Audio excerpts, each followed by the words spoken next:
It is Let It All Out Monday. We about to let it all out tonight, y'all. We gonna talk about how to be a great offensive coordinator. You know what does it take to be a great offensive coordinator? We gonna listen to people come home. Y'all represent y'all school because y'all is about to go down tonight on the show. Y'all know we don't mind letting it out. So y'all get ready. It's about to go down.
Y'all, I'm trying to let Jeff and them come on.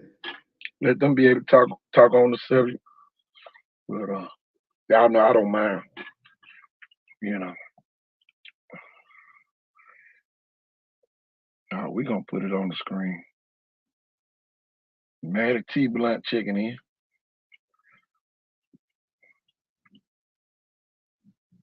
So y'all check in tonight. Okay, we'll put y'all on the screen tonight when y'all check in.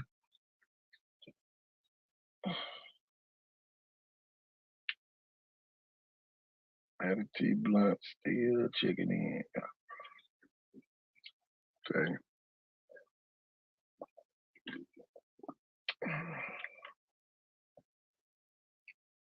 I'm telling you, man. Another great day here in the region. Telling you. Another great day to be in this region, y'all. Who else checking in? Who this is checking in? Covenant Academy. My nephew go to Covenant Academy. I'm about to go out there. Send me the schedule. I want to come see him play. My little nephew plays out there at Covenant Academy. That's a shame. I ain't been to a game yet. I'm about to go. I'm about to go this week. I'm gonna stop what I'm doing to go check out my little nephew play. He play out there at Covenant Academy. Y'all, we finna let it all out tonight. Ooh, boy. It's about to be some coaching 101. Y'all, coaching matters. And, I'm going to put that on the screen.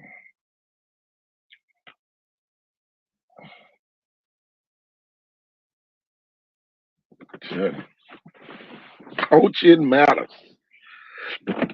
Any way you want to put it.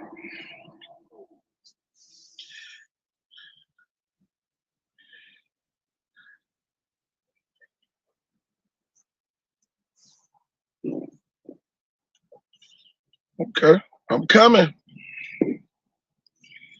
I will be there. MGM Vikings. The Vikings of Sims checking in.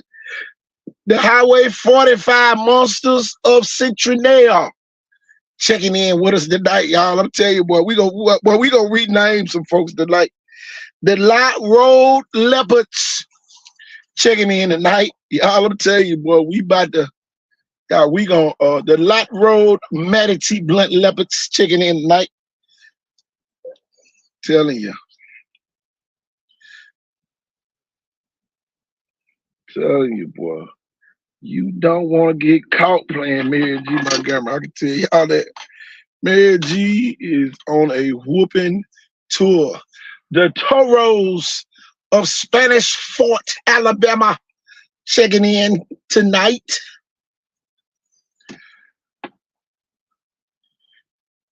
Telling you, man. I'm gonna tell y'all this, and you know, I know some people might think I'm going crazy. I tell you, man, this season a long way from being over. Long way from being over.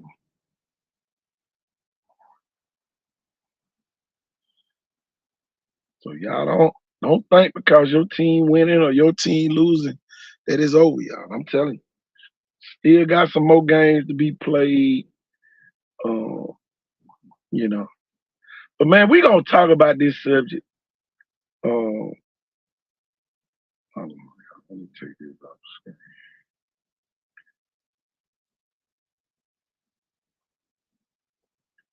Y'all, coaching does matter.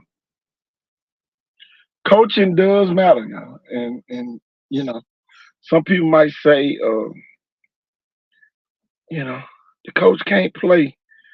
Y'all, I'm gonna talk about this, man. Just let it all out, man. Y'all, we got the motto: scoring points matters. All that good stuff. But you can't score if you don't have a good offense coordinator. I'm gonna say that for the people way in the back in the corner. Um, you got to have a great offensive coordinator. If I can go back to week 0, I commented on here and told you and forward the Spanish Fort was not the best team in their region. And they ain't sure not in their classification. Y'all had me off the show.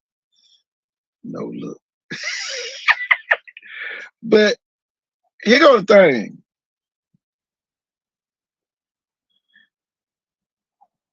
Spanish Fort is a team you don't want to figure out themselves.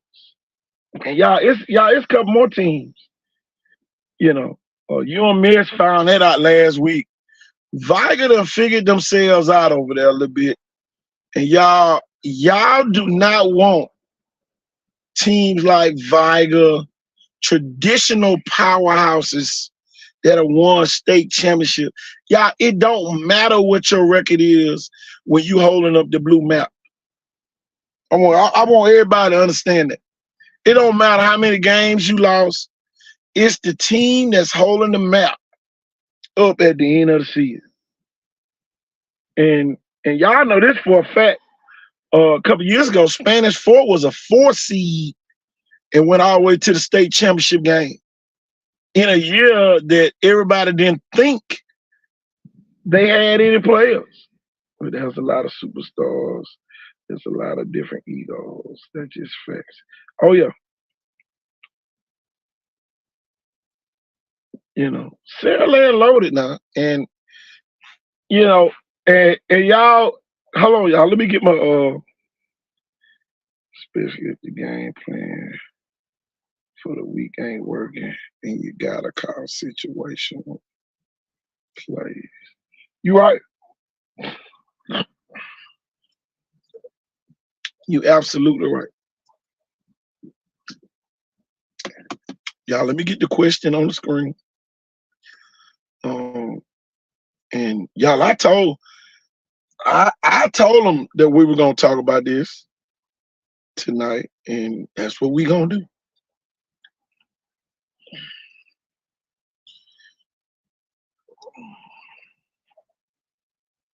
What's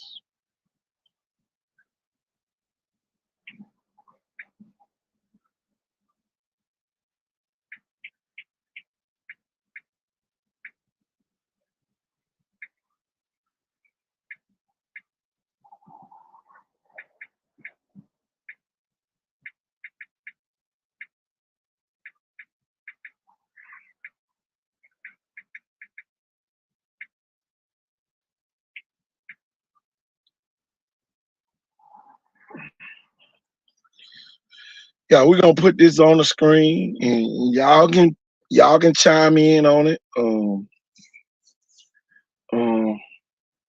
and y'all, we gonna start talking about it.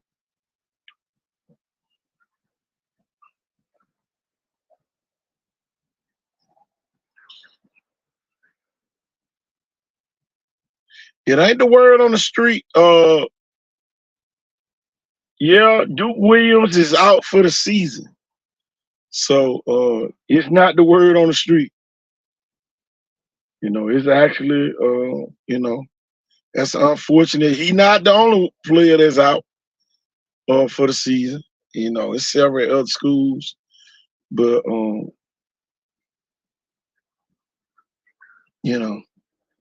yeah, Duke Williams out for the season. Ain't word, ain't no word on the street. you know, and y'all.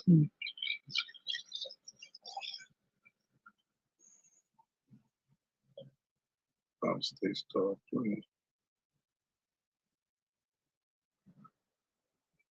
Well, my thing is this, and you know,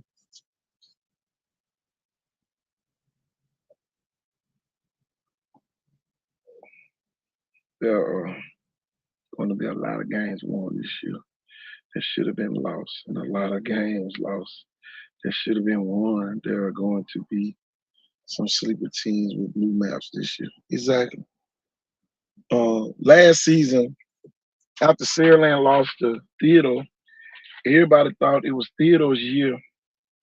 Theodore fans, boy, they became very arrogant. Oh boy, you couldn't tell them nothing. Boy, you couldn't get them to calm down. And then here comes Saraland. Saraland comes out the blue. What did Saraland do differently? I'm gonna ask that question, before we start talking about what it takes to be a great offensive coordinator. And I want to see, do the people out there know the adjustment that Saraland made?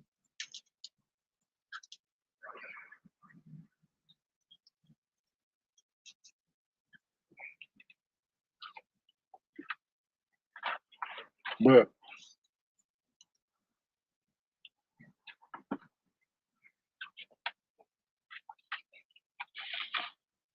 the biggest adjustment, y'all, that they made was in the running game.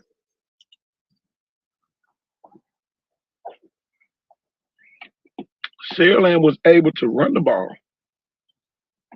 in that game. Sante McWilliams had a monster game in that second meeting. And I'm telling you, the offensive line just plowed his way, found a way to run the ball against a very intense defensive team in Theodore. And as a great offensive coordinator, you have to know your strengths and your weaknesses. And a lot of good offensive coordinators or mediocre offensive coordinators always come up with the excuse that the line ain't blocking. That's your job as a coach. That's your job as an offensive coordinator, to make sure that you're getting the ball, even if your line is not the strongest line, you can win football games.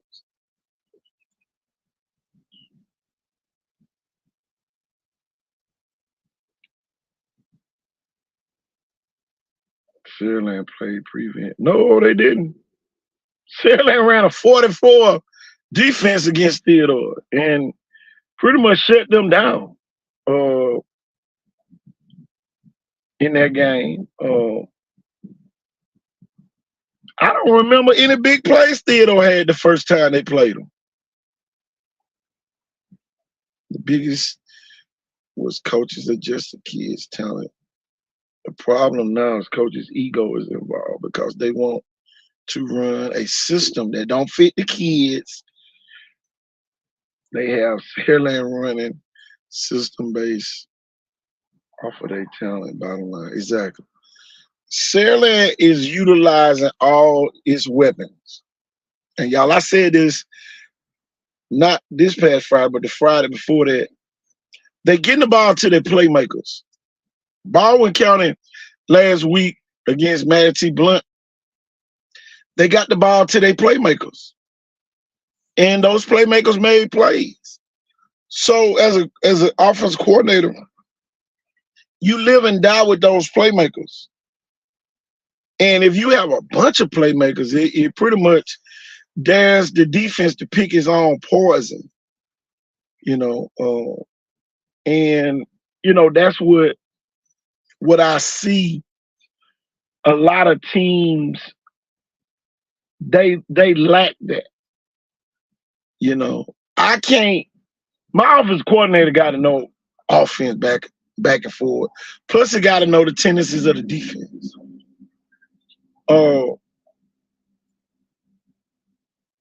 Is it an aggressive defense? Is it a keep everything in front of you defense? You pretty much, it's a weakness to every defense. And as a great offense coordinator, sometimes it takes you to the second quarter to figure out what they're doing to you. And this is where coaching comes in. Topic of the night: what does it take to be a great offensive coordinator? Number one, you have to know your plan of attack. Everybody want to do the spread. Everybody can't run the spread. This is why I know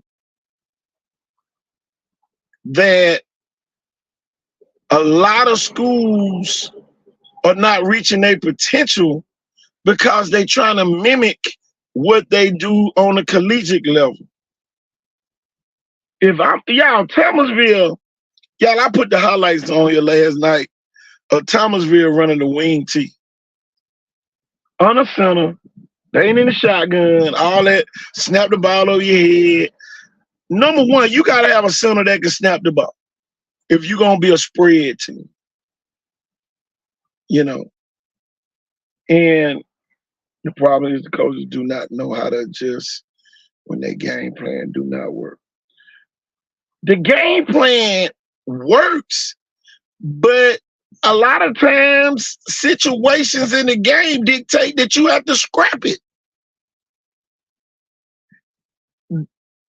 This comes with experience. And I'm gonna tell you another thing that makes a great offensive coordinator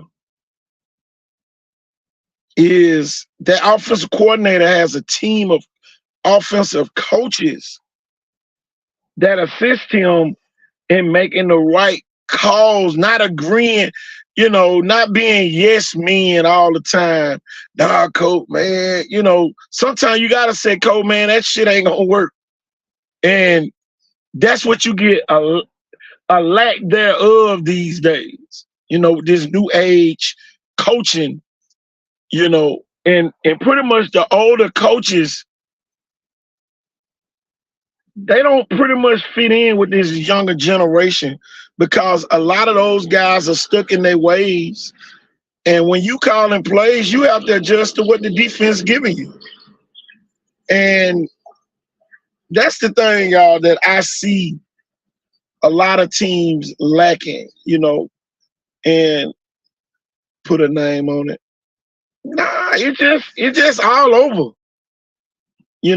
It's pretty much everybody's trying to imitate one another when they don't know the whys and the why nots. They don't know.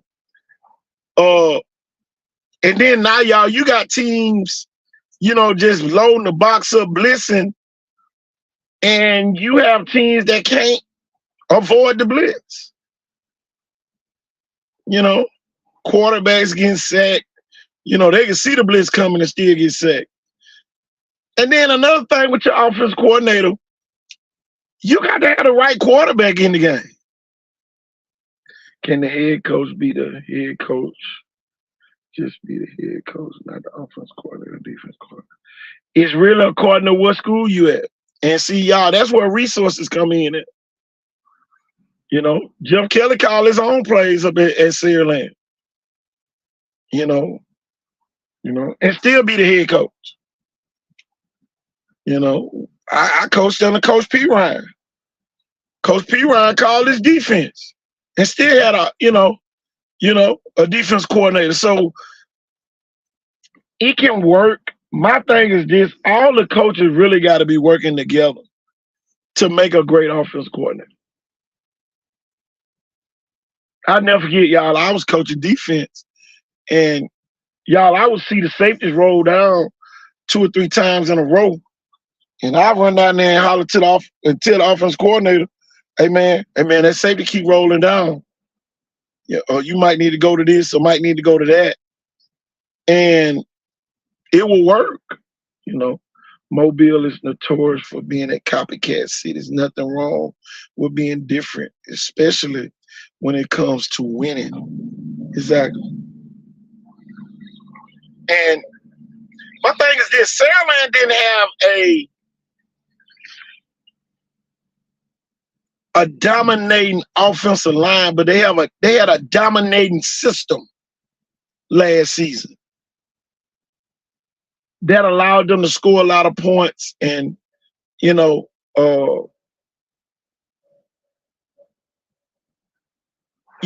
knew the window, how much time. KJ Lacey knew I might not have but 2 or 3 seconds to get rid of this ball on pre-snap, knowing what his offensive lineman can do. And everybody say, KT, boy, you high on KJ Lacey. I'm going to stay high on KJ Lacey. You know why? Because his poise it makes, I never forget, I was at the Saraland game, and they was playing, I don't know who they was playing. And KJ Lacey made a throw, and Jeff Kelly ran. Everybody thought he was running out and celebrating. He said, KJ, what did you see? And him and KJ just started talking, and they walked all the way back to the coach's box, talking about what KJ saw as a quarterback. And y'all, that helps the play caller. You can't have an offensive line coach saying his offensive line blocking their butt off when they ain't doing nothing. So now when you call a certain play and they miss a block, and here come a defensive tackle coming in there to just derail, hit a running back in the backfield type play that somebody missed an assignment. Like if your line isn't blocking well, you might want to roll your quarterback out to make the defense. Well, my thing is this, and my biggest success was always getting on a center. And a lot of people say, well, you rarely see teams blitz up the middle like they used to do back in the day.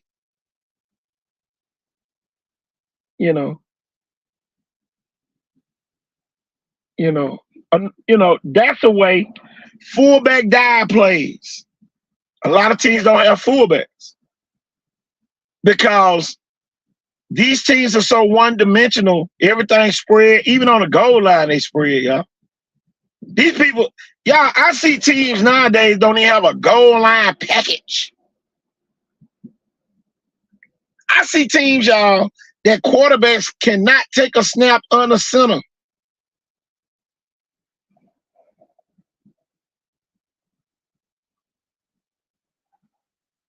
Yeah, all this limits you to what you really can do.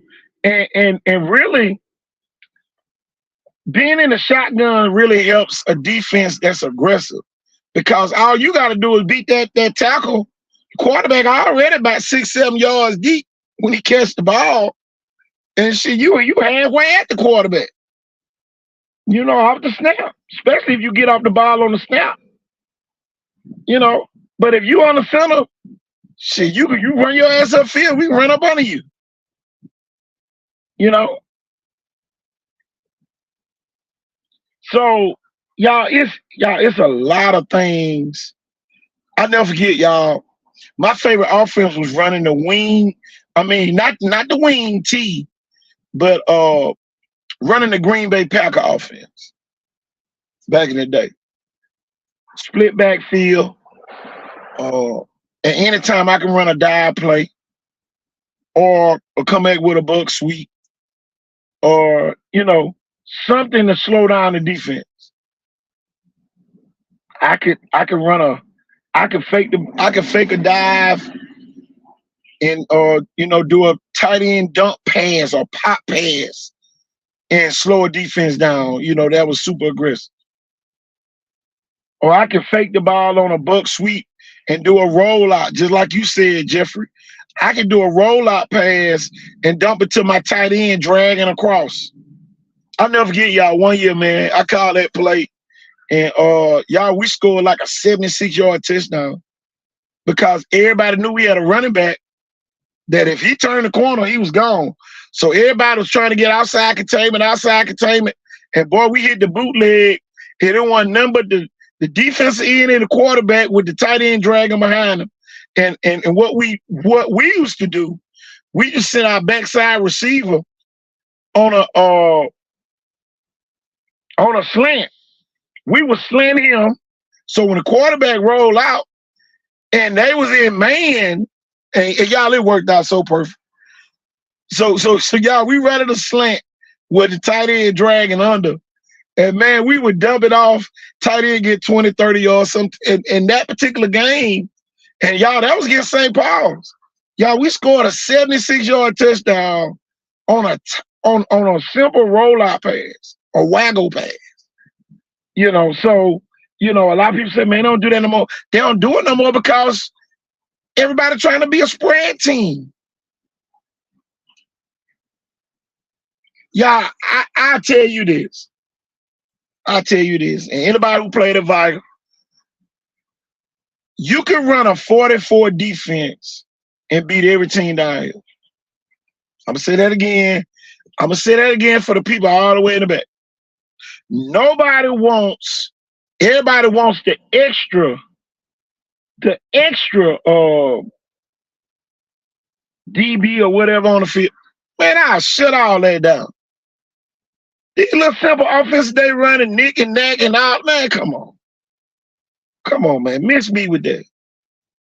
Everybody want to be a 3-4, 4-3, all that. Man, we running a 44 with 4 linebackers that's going to be athletes. I'm gonna have 2 outside backers that can run, long, rangy, we gonna blitz your ass. We gonna loop you with a 53 every now and then, a 5-man, a bare front, whatever y'all call it now. But at the end of the day, y'all, man, I would destroy some of these spread teams.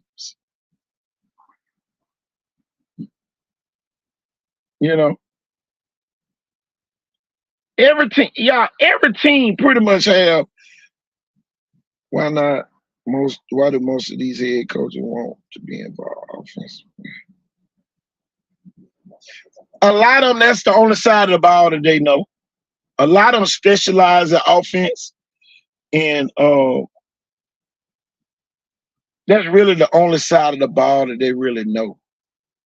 if that make any sense. Um, you know, man, y'all post y'all questions down there in the comments, and I'll definitely answer 'em. But y'all, we talking about what does it take to be a great offensive coordinator? Planning. You cannot be a play caller and don't know what plays work. Don't know what plays your team likes to run. Y'all, here go the crazy part about it. Nobody talks and asks the team what play would you run on this down, just to see what plays the team likes.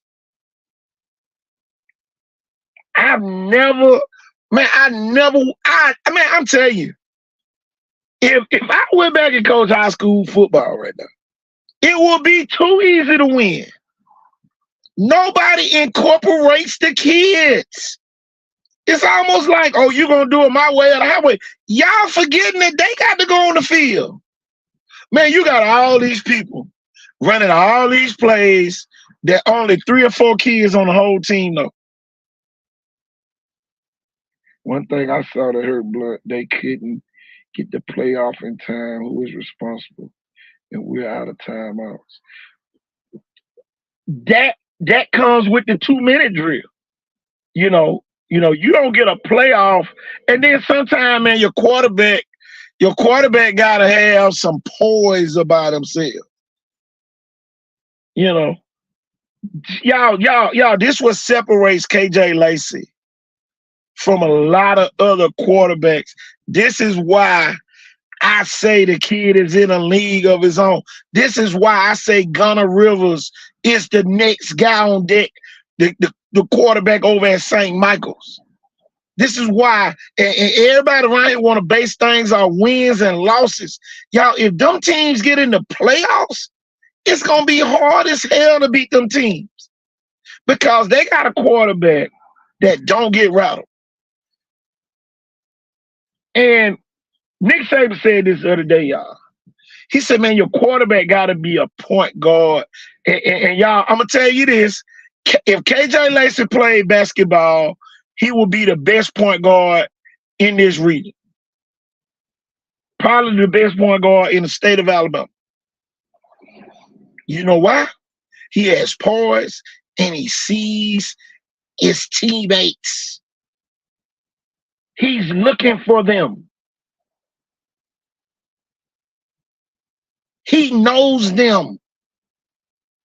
Oh, I got to get such the ball right here. I got to get such the ball right here. I got to throw the ball in front of Ryan so he can run up under. I got to throw the ball in the gap to CD so he can catch it. This is this is the offensive coordinator's dream to have a quarterback like KJ Lacey. Not taking anything away from the quarterback out there, but he don't have that poise. And he's not a selfish player. He's always looking. And y'all, one thing I learned about him, he knows his reads.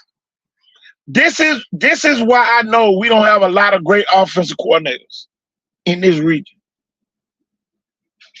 They never talk to the kids. They never include the kids. Y'all, I'll never forget. And y'all, I can go all the way back when Roger Moore played.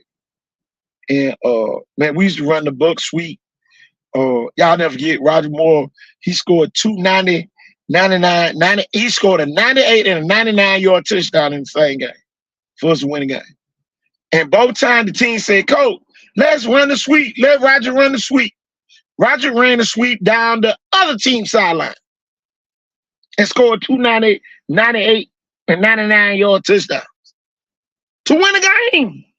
Not just to score, to win. KJ Lacey have good coaches and letting him play his game. If we had more coaches like that, it would be no problem. Exactly. Everybody's always looking for a flaw in a kid instead of saying, oh, That's his weakness, but I'm gonna use his strengths. And y'all, I'm gonna tell you this. Viger sitting over there playing 2, 3 quarterbacks sometimes a game. You know why? Because they coaching high school football. That's how I know a lot of other teams don't know what the hell they are doing. Some of these teams got 2 and 3 quarterbacks that they might have to use all 3 of their ass to win a game. But they would sit there with the same quarterback out there on the field, and y'all, he ain't doing nothing. He missing throws. They scared to pull him out to put the bag up in. Y'all, all that goes together. All of it. Y'all, I'm telling you, I've never seen it this bad. Y'all, it's bad. It's bad.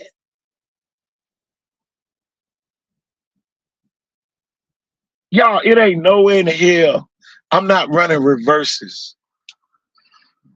You know, y'all, you rarely see anybody bring a wide receiver in motion, hand on the ball.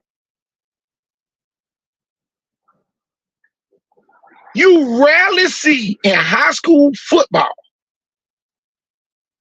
You never see a direct snap straight to the running back and the quarterback act like the ball went over his head. Yeah, we talking about high school. You rarely see, okay, y'all keep blitzing me. I'm finna make y'all slow down. I'm gonna throw the fucking fade on first down. One step, let it go. Y'all, listen, y'all. I don't give a care how good of a cornerback is in high school. Somebody gonna catch on him. But when you don't get a kid the opportunity to make these type plays, you are a mediocre coordinator. I don't give a damn how many championships you won as a player, as a coach. It don't matter. If you're not putting your kids in the best position to win, you don't know what the fuck you doing. It ain't no other way to put it. This is why I brag on Jeff Kelly. This is why I brag on Zach Golston. This is why I brag on these people. I brag on them. Offensive geniuses. And y'all, they putting up points. They throwing screens. They doing everything to disrupt the defense. But some of y'all, man, look at here. Think about what Gus showed us. Gus showed us last year. You know, everybody was talking about how good Fate Academy defense was. Gus showed us scored on every game. They scored on them every game.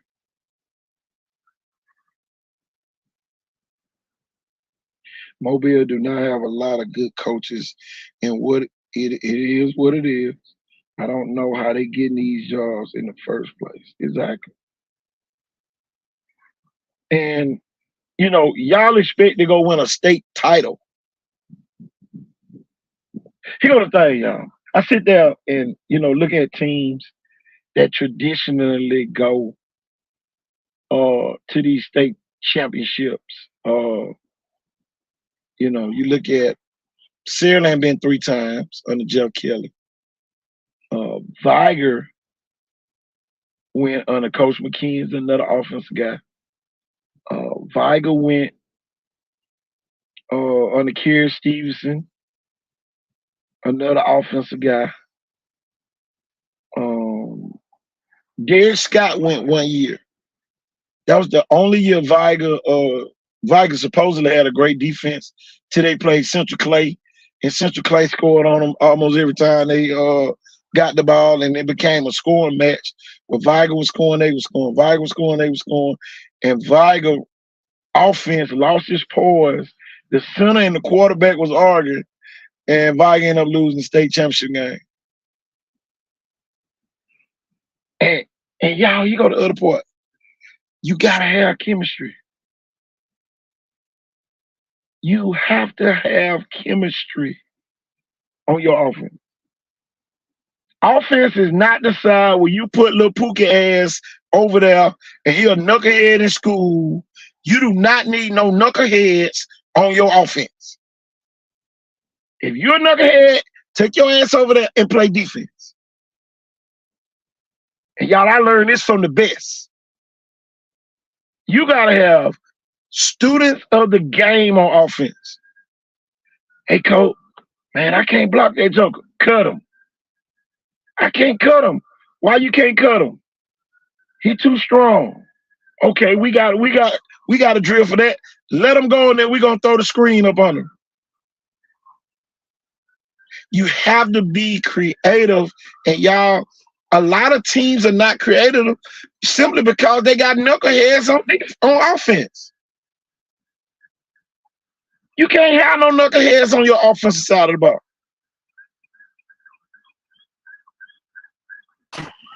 Y'all, I'm gonna get Roger on real quick. What's going on, Roger? What's happening? What's up, coach? Ooh, that's loud. Oh, you heard it. Yeah, that's loud. Let me turn it down a little bit. What's But happening, coach? I'm sitting here talking about offenses, and I never forget, that game where you scored them 2 90-yard touchdowns. Right. You remember right before y'all ran on the field, everybody they said, get Roger the ball on the sweep. Right. Both times. Right. Nobody, the question of the night is, what does it take to be a great offensive coordinator? You got to listen to your kids. You gotta know your players and how everything should be produced out there. You can't just go by your heart. You gotta go by what you see. Think about this, Roger. Elmer Bryant that year hadn't given up probably 31 points the whole year. Right. I'm just using that as it is now. By 31 points. Right. We picked them apart. Why? How do we pick them apart? We slowed them down. We spread them out. Right. Got on the center and handed the ball to the running back. Right. If we would have gotten the shot now, Antoine Odom and all them other defensive players they had down at Elmer Bryant would have been swarming to the ball. Right. Could have had a field day. Okay. Now we catch them in a blitz. What do we call? Fade. Fade. Throw the fade Larry Howard. One step. Let the ball go. Let a high school kid make a high school play. Right. Why we got all these folks trying to run waggle, stuff that ain't working? Folks blitzing you, hitting your quarterback getting sacked because you trying to run an offense, knowing your offensive line can't hold a block over 2 seconds. Right. You got a one-lick and quit offensive line, and you sitting there trying to run a real offense. Deep route. Deep route. Come on, man. Man, we ate Elmer Bryant alive that night, throwing the fade to Larry Howard or the slant, or hitting Ben Reese on a tight end pop pass.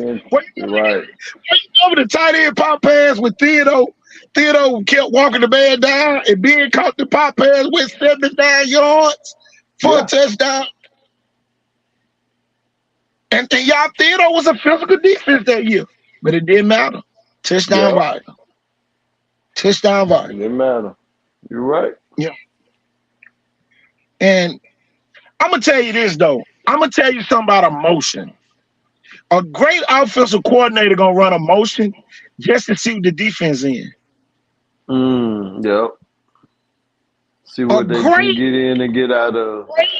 A great offensive coordinator. I ain't saying a good offensive coordinator. I ain't saying a regular offensive coordinator. I ain't saying mediocre. A great offensive coordinator is going to run a dummy motion just to see what the defense does. Roger, you play safe that volume. If we had a blitz call and the other team went in motion, 95% of the time we came out of the blitz. Am I lying? Right. Am I lying? Nope. We came out of it. Right. So how many teams we played against ran Dumb Emotion? Just to see what we was Shoot. running. I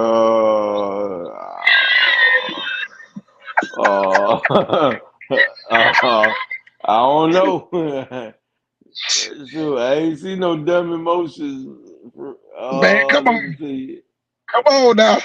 I didn't even see that. I mean, who?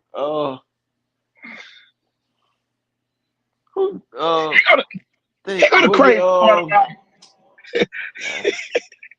Here go the crazy part about it, Roger. Roger, Yeah, we ran a 44 defense. right. Two 4-4 pack. two outside 4-4 pack. linebackers, two inside linebackers, 4 defensive linemen. Right. But we ran it. Sometimes 2T would go out and get on the inside receiver, and he'll walk down the line and blitz. Sometimes he'll stay man. We ran so many different games that you never knew we was gonna have 4 down linemen or 3 down linemen. Simply because, and boy, we blitz all kind of ways. Right. We did every blitz but a cornerback blitz or a safety blitz. Safety blitz. Them Right. the only 2 blitzes we did not utilize at Viger. Yep. But the inside backers was coming, them outside backers was coming. So we had enough pressure. And somebody on the other end of this conversation had 12 interceptions that year. Because when we brought pressure, you knew where the ball was going. It wasn't no, he gonna look left and throw it back to the right. When his ass looked left, that's where he was throwing the ball. How easy, as a safety, Roger, was it for you when you knew where the blitz was coming from and that quarterback head was looking left, you knew he was throwing what way? My way. Exactly. Because you was a half step there every time. Always there. I was there. He Every made time. him throw it to me. Man, come on, man. That's the part. That's what I'm talking about, bro. That's the part that a lot of people don't get when we sit here talking about a great offensive coordinator. The year Pelham beat Viger, when we was ranked number 6 in the country, y'all. This is why everybody say KT always hating on set. No, y'all, we done been ranked top 10 in the country, and we lose the first round of the playoffs. And boy, them folks forgot us like an old newspaper. All right. Telling you. But I'm gonna tell you what Pelham did to us. Pelham knew exactly what we was gonna line up in, and every time we lined up in it, they checked off and moved the formation, went in motion to make us go back zone, and threw the ball where they knew we wasn't gonna be. Right. And Tyler Watts didn't sit back there, pat.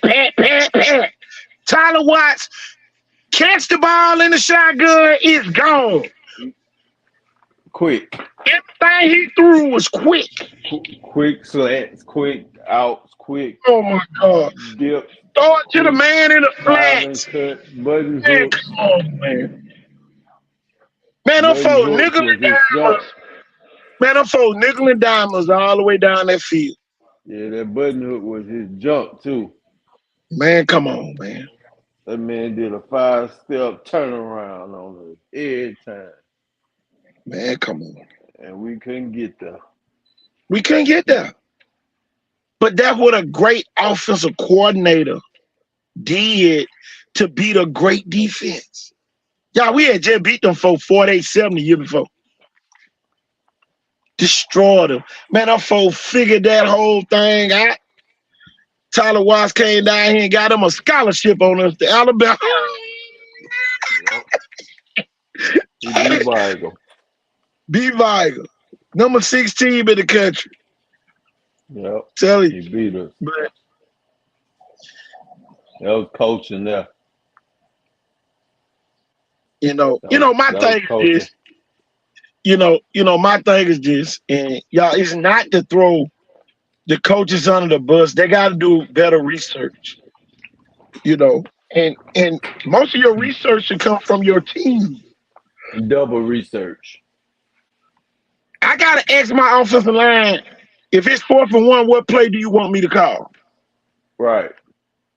The year we beat Pat White over at over in Daphne that year, we had Big Lance and what's the other big boy? Big Nate Adams. And I never forget, it was 40, it was we beat them 43-42 that year. And Daphne scored first in overtime, kicked the extra point, and then we scored. As a defensive coach, I ran down there and told Coach P. Ryan, we can't stop them. Call timeout.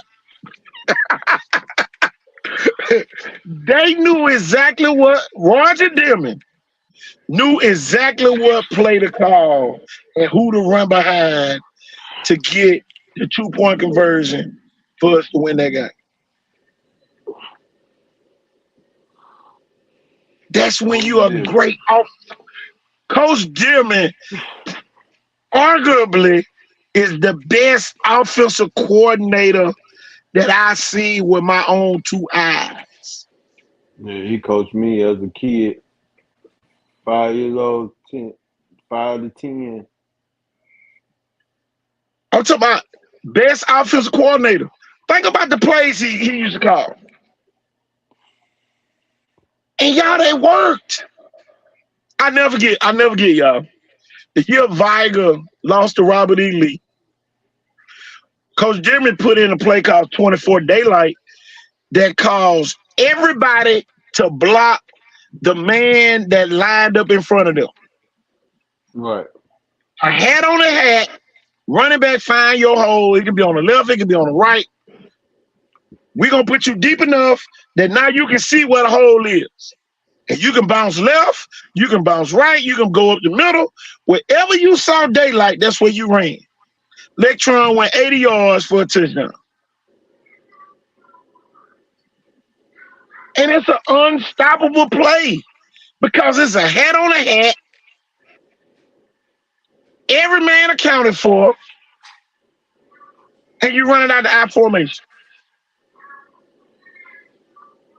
All you got to beat is the safeties. What school still running out the I formation to this day? Viger.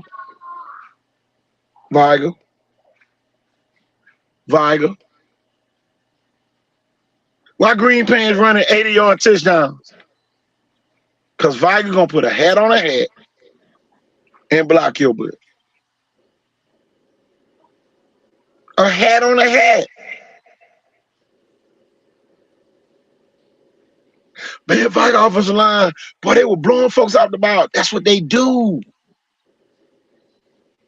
That's what they do. You got 3 offensive line coaches at Viger. Roger Dillman was the offensive line coach at Viger when he was the offensive coordinator. So that in tune tells him, we struggling with this block. So now I got to run this play.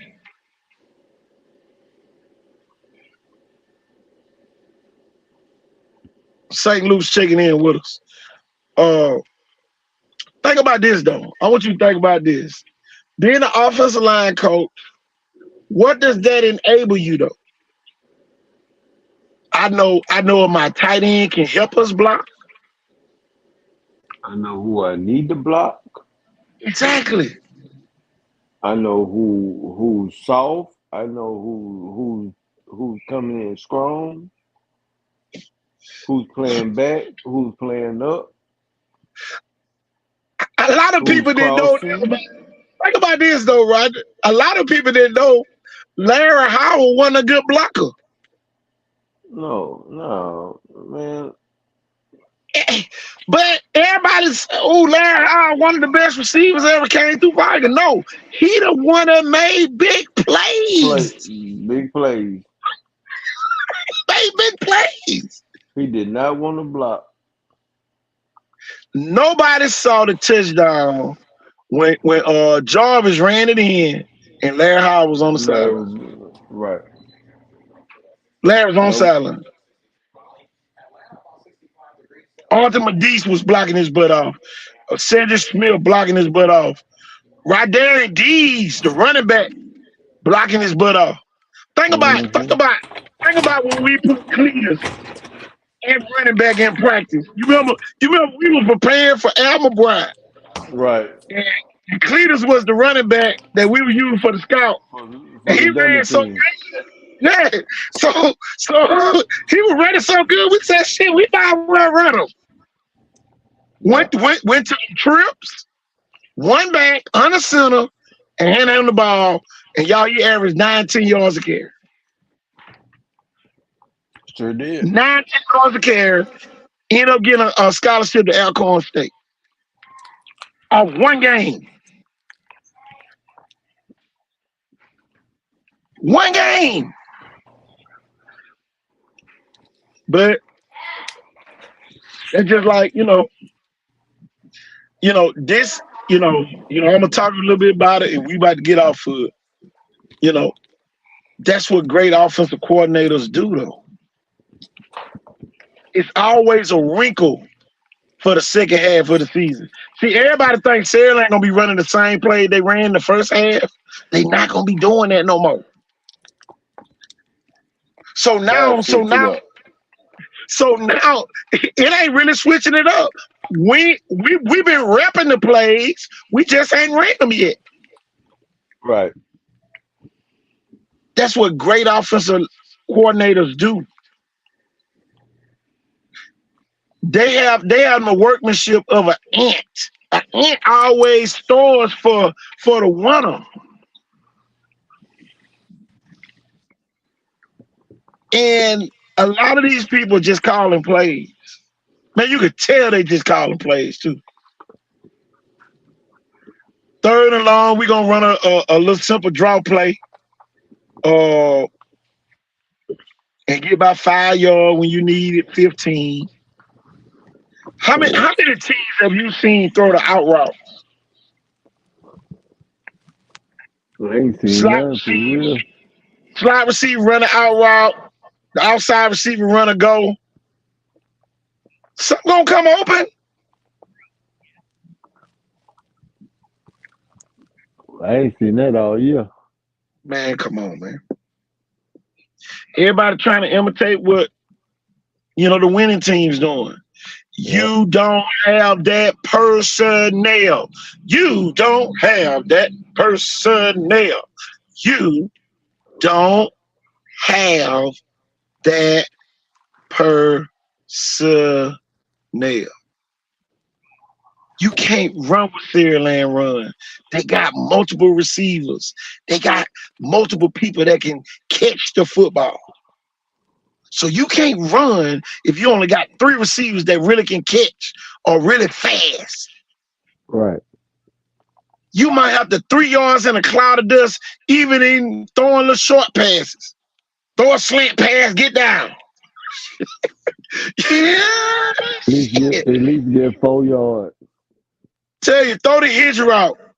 Hope somebody can make somebody miss and take it to the house. Yep. Get out 4 yards and then run 20. But Roderick, those are routes that it don't matter if they blitzing. Okay, you blitz, I'm gonna throw the hitch route. It's quick. Blitz. I want you to blitz. Man. It's quick. So when you blitz, it's gonna look like somebody running the ball, and it's gonna kill the safety. You know what I'm gonna do, Rob? If I'm in a spread formation, mm-hmm. and just say I got a tight end, I got a slot on one side, and I got a single receiver backside with the tight end, and I got one back. Even if I'm in the shotgun, and I see you coming on the blitz, I'm gonna bring my slot man in motion, and I'm gonna cheat that back up and say hit that end, and we're gonna turn that corner. And that don't require no blocking. All I need the center to do, hike me the ball right before that man come in motion, get there, so I can hand him the ball and let him use his speed to run to the sideline and then turn up. You ain't got to be no hellified freaking team. Your scheme got to work.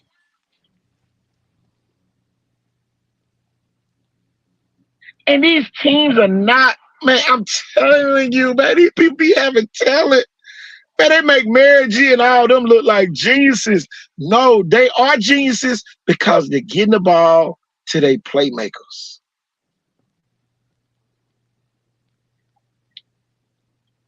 They ain't putting a Roderick Moore on defense when he should be running the ball on offense. They ain't got no more than me, man. They ain't putting a Torian Stabler in the slide to bring him in motion, pitching the ball back to him and making him out run. They ain't putting a Ryan Williams at Wildcat and boy, he going 70, 80 yards like he did against St. Paul last year. You remember that first player of the St. Paul game? KJ had to go out because he had no knee pad. And Ryan goes by 80 yards untouched. Damn. So that was great offensive. And see, this the part in Mobile that really dumbing down all the coaches. Oh man, them folks just got talent. You got to be knowing what the hell you do to get the talent. Yep.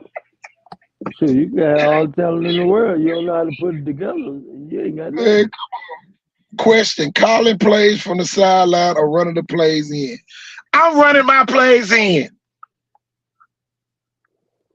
Roger, why if you don't have Saraland talent, you should be sending your plays in. Why you signaling, the plays in when you don't have Saraland type talent? At that time. Now, if they running a speed trap, a speed offense, yeah, I have to. I'm gonna tell you this, and look, I ain't giving nobody no advice. You let me be playing a team like Saraland, they ain't gonna never want to play us again. I might say we just gonna say hut, and call time out.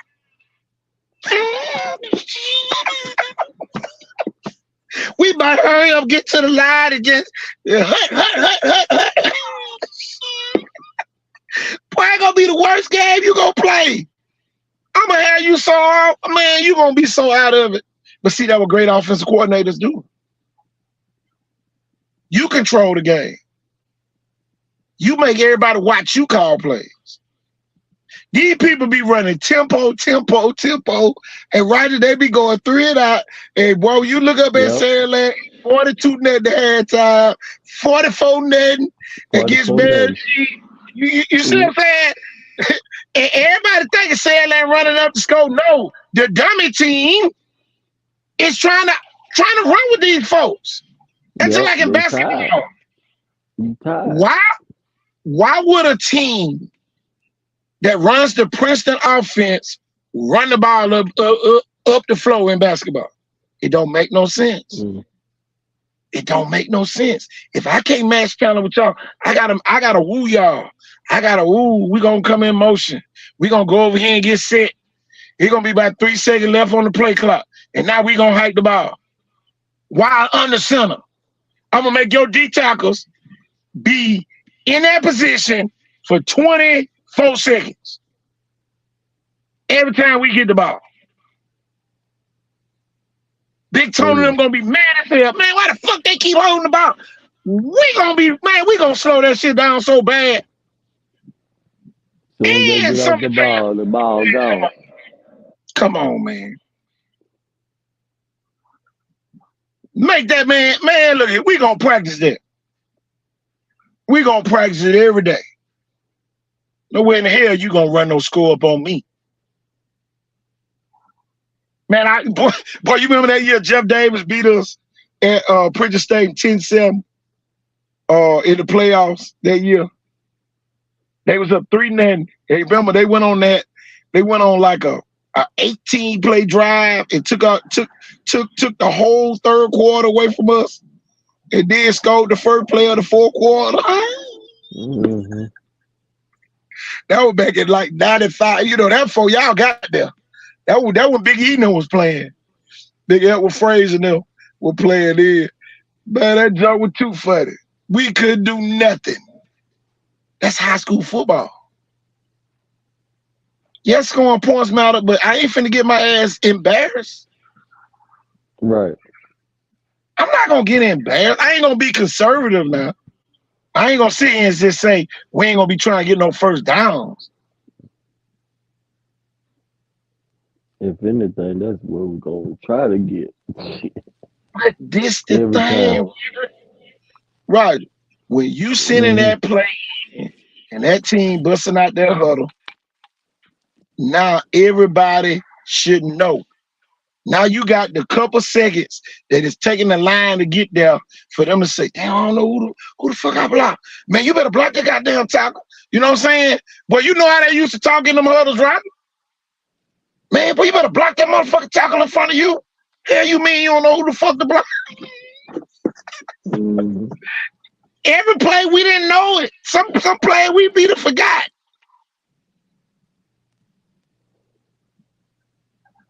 But if you got a great quarterback, what that quarterback gonna do? Timeout, coach. Check. Two or three people out here don't know the play, man. Yep. Shit. Check. Telling you. Check. Everybody you can't be conventional. Exactly. See, you know the thing, man. I ain't gonna lie, I could be a first-year coach at a school. I swear, my playbook would be so doggone slim, but I have about 20 different formations. I formation you to death. And be running the same 5, 6, 7 plays, the same passing play. Man, come on.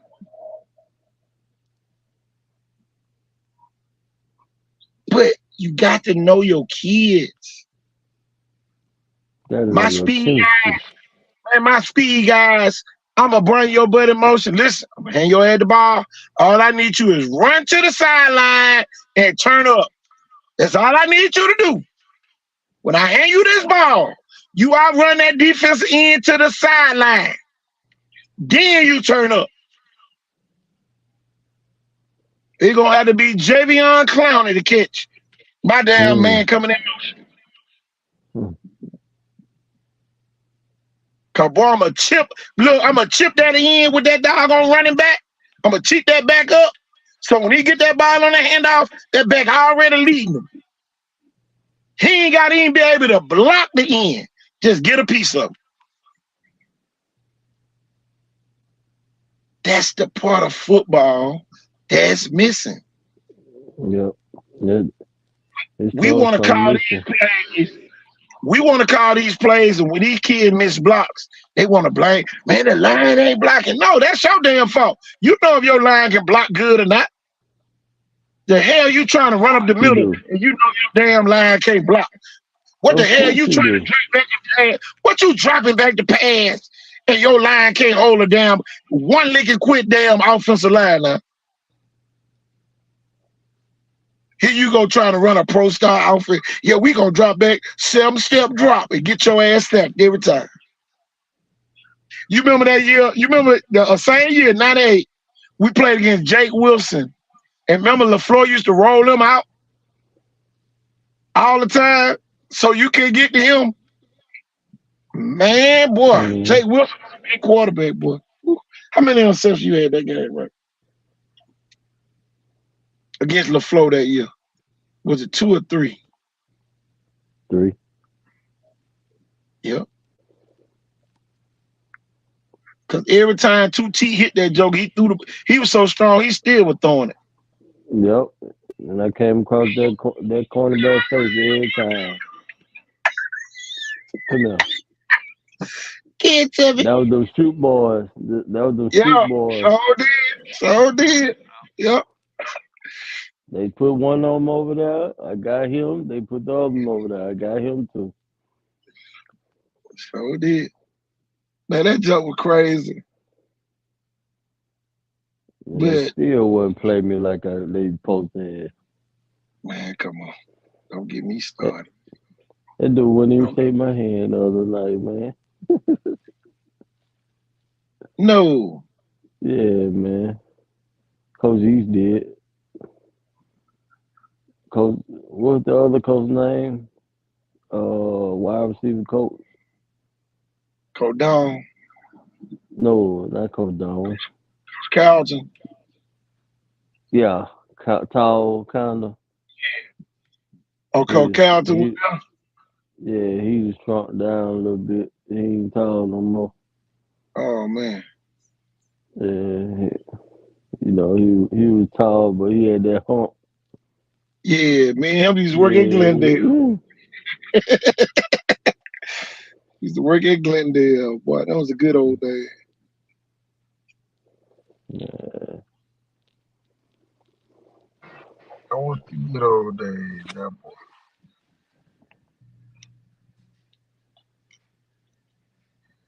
Mm-mm. Yeah, right.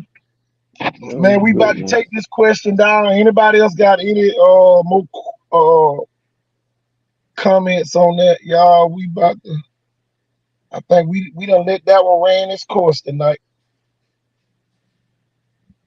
Roger, we're gonna start talking about some of these big games coming up. Got a couple big games coming up. It's the end of the halftime.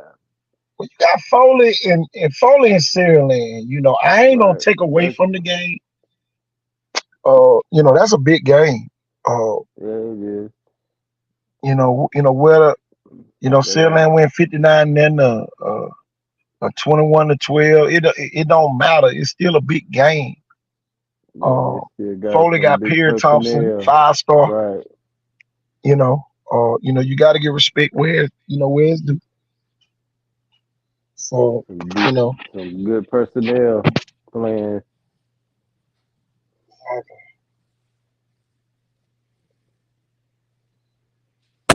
I've been watching Perry for a long time. I want to see what he can do up against them boys.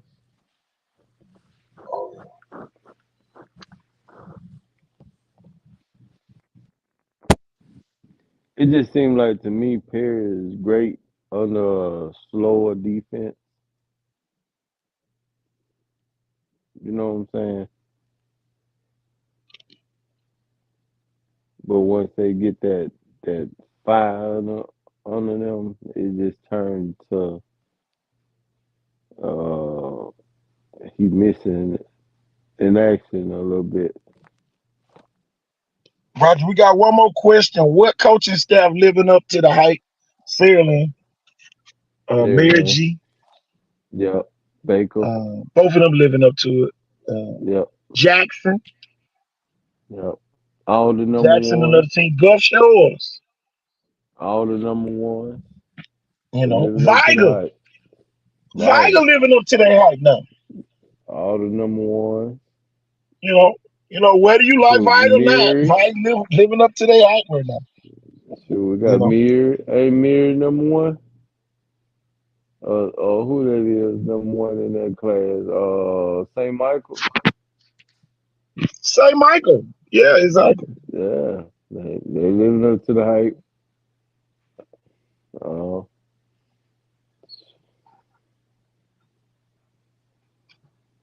You know, man, it's fun. Man, this is the second year in a row, man. We got a great ninth grade quarterback. Last year we had Landon Duckworth, came on the yeah, scene, right before our eyes. And this year is Gunnar Rivers. And y'all, he leads the state in passing yards right now. You know, yeah, that's hard to do. I don't care what nobody say. You know, you can get mad, you can get sad, but leading the state is hard to do. You know, let's see if I can pull them up on the screen. Hunter Rivers doing an outstanding job.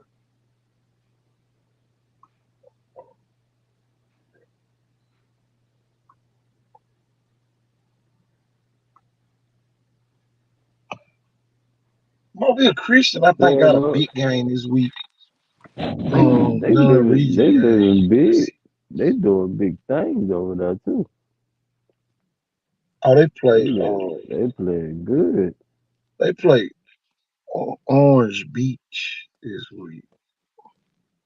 See if I can find something. That should be a nice one. St. Michael 3-2 so far this year. Um,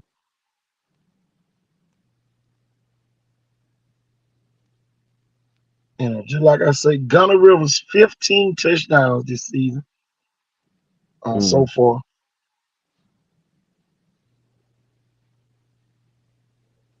See if I can pull up this highlight. We got a 3-minute highlight, right? Got what now? We got a 3-minute highlight. Ooh. Oh my God. Talking about Gunner Rivers, he got some receivers. The Is he run after playing? a catch is just going through the ceiling. Somebody out for the season. One, I heard. I know Sterling. A couple of them out for the season. Oh yeah. Duke Williams out for the season. Not 30. Uh, Huh? you said Duke Williams. Oh Yeah, from man. Blunt. He out for the season. Oh, oh man. His dad put it on his page today. Um, kind of mad at what happened, I guess. But that's football, You get man. hurt? You get mad at anybody you want to get mad. Football is You hurt? football. What's wrong with him? He hurt? I ain't on his page.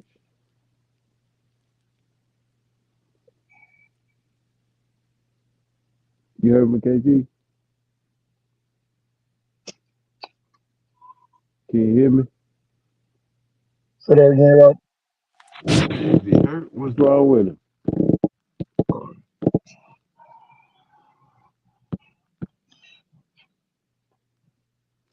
Share. Send me the link.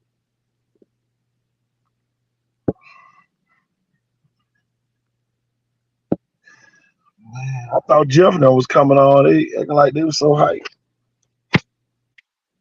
Thought they was coming Yeah. on tonight.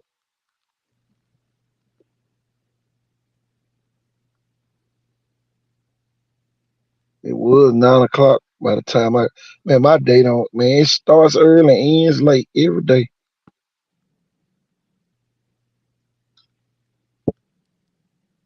Actually, Gunner River is number 2 in the state of Alabama behind the quarterback from Jackson Academy. He has 1,558 yards. Mm. Mm. Josh Flowers, 1,177 yards, 11 touchdowns so far this season. KJ Lacey, 961 yards, 13 touchdowns. Wow. Sammy Dunn, 877, 11 touchdowns. Man, Landon Duckworth, 868 yards, 12 touchdowns. And he's the same kid that we talk about all the time. Jared Hollins, 832 yards, 6 touchdowns. Shadrick Tootle, 767 yards and 4 touchdowns. Jared Daughtry, 724, 12 touchdowns for Faith Academy. So, my thing, man, these kids doing what they do. It don't change. They go through the routine. They got to do it 1,000 times a week. Hold on, let me tell my wife. Yeah, What you say now? I said they go through the same routine 1,000 times a week. They got to do their thing. Oh yeah.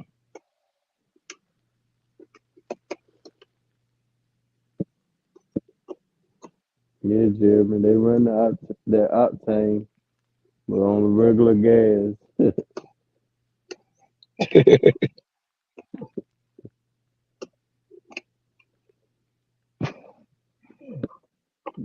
Keep it simple. That's the best. That's the best answer. Keep it simple.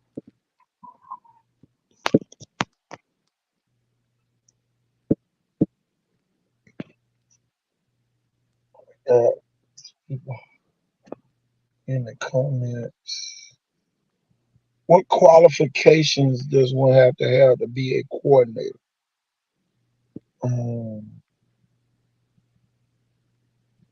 Recommendation from the coach. The head coach ultimately decides who's gonna be, who the defense offense coordinator is gonna be, you know. And it got to be a knowledgeable guy, on the offensive side, and not necessary experience. You got to be a guy that the kids believe in,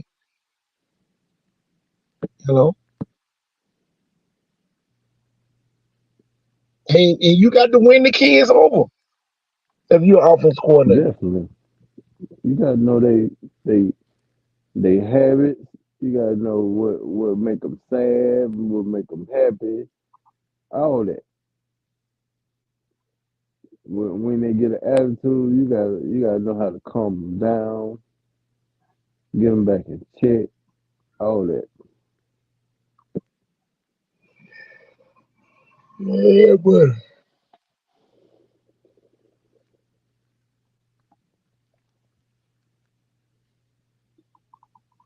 I'm gonna go back and look at who the leading rushers are. I want to see who's running the ball. I know that kid. Oh Lord, I just thought about that, right? When You know the kid from Foley lead the state in rushing.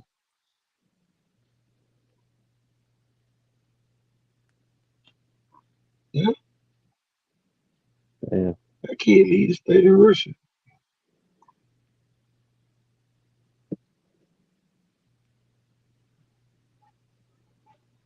How many yards he got right now?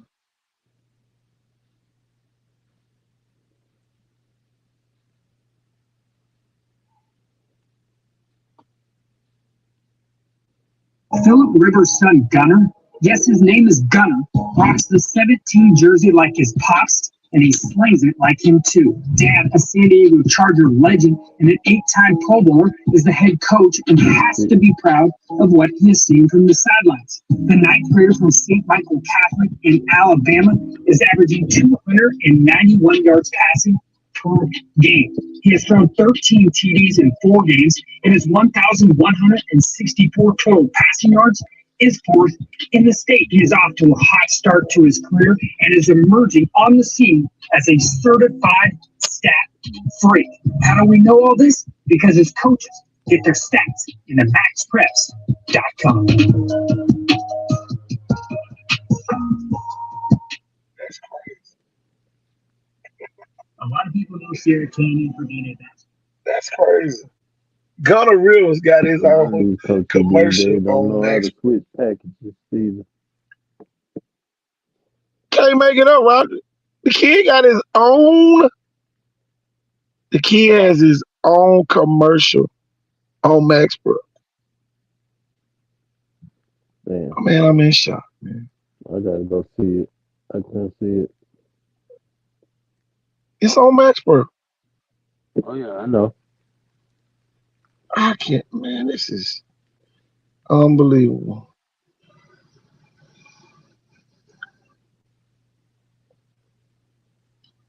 Unbelievable. Your coach and Yeah, Nero man. 987 yards. He's third in the state right now in rushing. Let me see. Let me see who else from our region. DJ Butler, 851 yards, 7 touchdowns. Wow.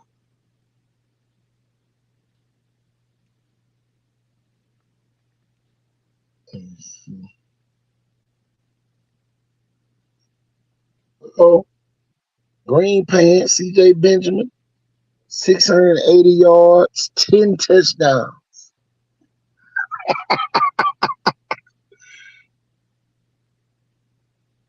God, that's big time. Colin Wilson, 560 yards, 8 touchdowns from Gulf Shores.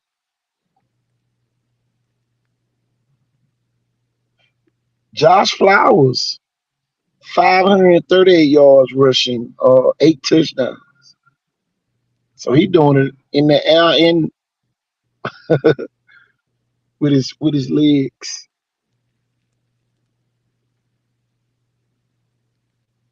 Talking about a two or threat. PJ Brown from Mobile Christian, 502 yards and 9 touchdowns. Wow. Just a couple That's kids. crazy. Man. It's amazing, man. The numbers that these kids be putting up. It's Lord.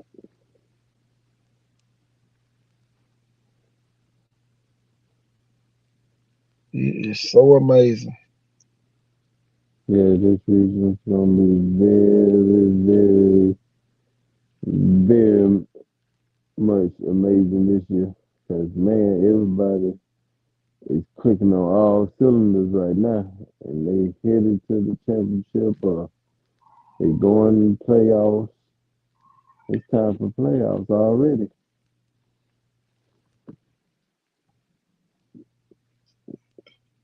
Oh yeah. It's time to play defensive ball.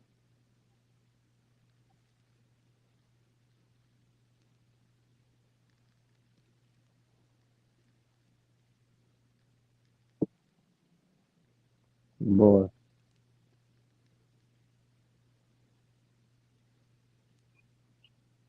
I can tell you this, Roger. People ask for us to talk about the offensive coordinators tonight. Give our opinion. We done given it. It's that time of the night. We ain't gonna yeah, sit on here till the cows come all home night. like we used to. Yeah, So, I'm about to get this girl together with her homework. man, we ain't gonna prolong it, Rob. It's 10:31. Let's Yeah. go and get up out of here. We'll try again on tomorrow. Well, yeah, It's Taps Tuesday, y'all. We gonna play taps. we got two. Well, Sutherland freshmen they tied 22-22. The JV won 27-7. Who did they play? Daphne. Okay, the freshman time. Yeah, freshman tied. Varsity. I couldn't do nothing without varsity. I mean JV. Running it Mm, right up the gut on them. God, Yeah. Spread, running up the gut. so They had some big, JV they and had some freshman big games boys, today. but Y'all hear this tomorrow. Y'all put them scores on us so we can talk about them on Tuesday. But Roger, we ain't gonna hold it up. We ain't gonna let it hold us. You know, we done gave up many Yeah. hours. You know, we deserve some of these short shows sometimes. But y'all, I'm KT Thornton. I'm Roger Moore. Y'all, we out of here. Peace Peace. Good night. and good night.